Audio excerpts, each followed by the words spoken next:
Tidak ada manusia yang tidak diuji Allah Subhanahu wa ta'ala.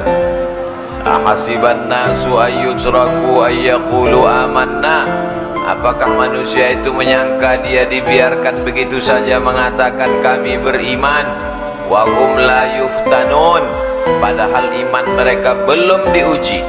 Walanabluwannakum, kami pasti akan menguji kamu, bisyai'im minal khauf, takut, wa naqsim minal amwal.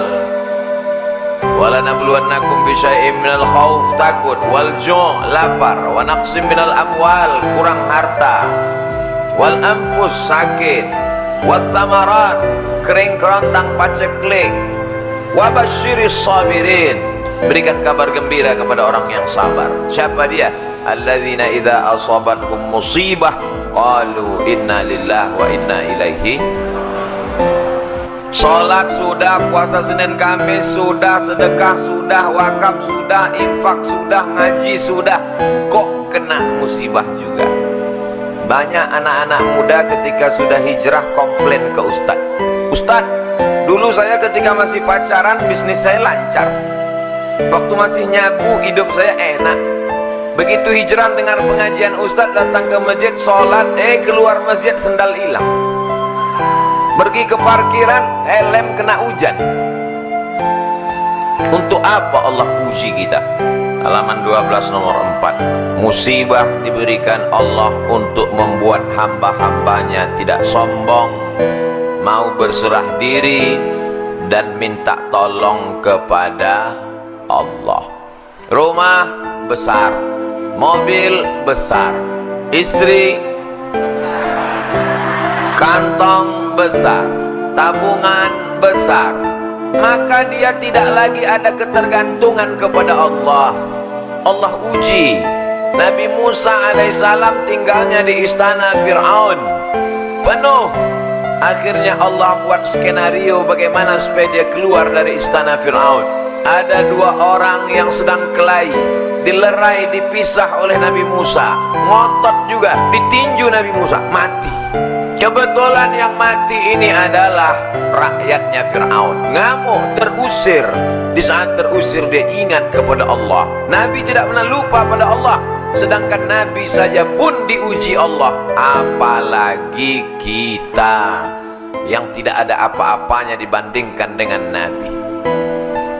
Nabi Ibrahim alaihissalam terusir dari kampung halamannya, dikejar-kejar.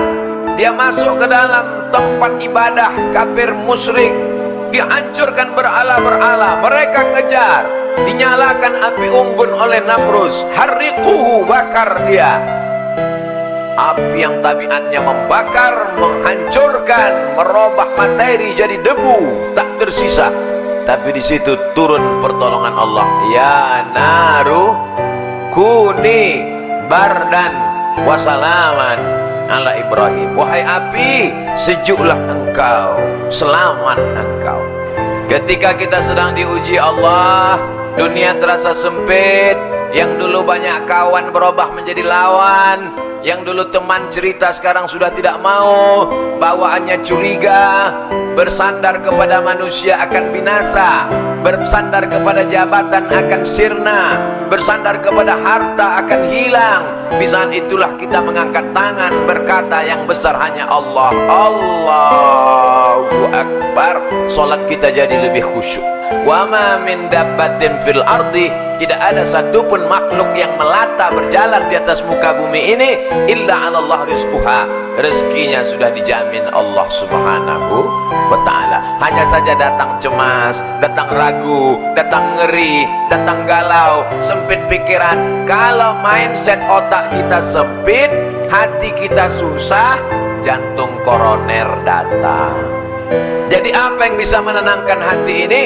Dekatkan diri kepada Allah, serahkan semuanya. Inna salati wa nusuki wa mahyaya wa mamati lillah. At-tahiyatul mubarakatus salawatut tayyibatu lillah.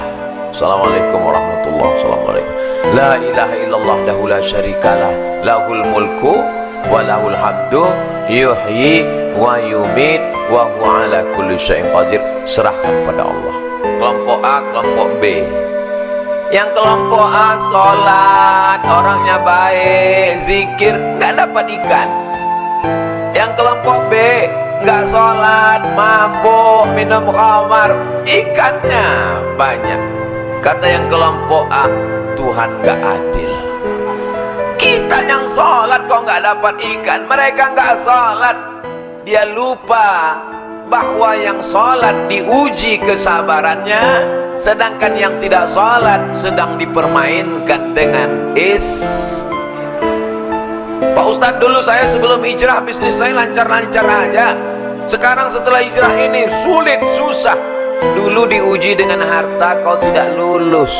Sekarang diuji dengan kesulitan pun kau tak lulus juga. Emangnya Allah tidak tahu kalau kita ini layak atau tidak layak menjadi penghuni surga? Allah tahu. Lalu kenapa dia uji kita? Dia mau ngasih tahu diri kita untuk kita sendiri paham. Oh, sesungguhnya aku ternyata nggak lulus jadi penghuni surga. Allah Maha tahu. Wa na'lamu ma tuwaswisu bihi nafsuh. Kami tahu apa yang berbisik-bisik dalam hatimu. Akhirnya kelompok yang sholat tadi nggak sholat subuh. Begitu nggak sholat subuh, mancing, langsung dapat ikan, dan perut ikannya dibelah, ada permata di dalam. Tuh, ternyata kalau nggak sholat dapat rezeki. Tapi ada satu yang ingat dia, Allah sedang menguji kita. Dia serta sampah permata, sampah dunia. Kenapa dia buang? Karena kita mendapatkan ini dalam keadaan kita meninggalkan perintah Allah Subhanahu wa ta'ala.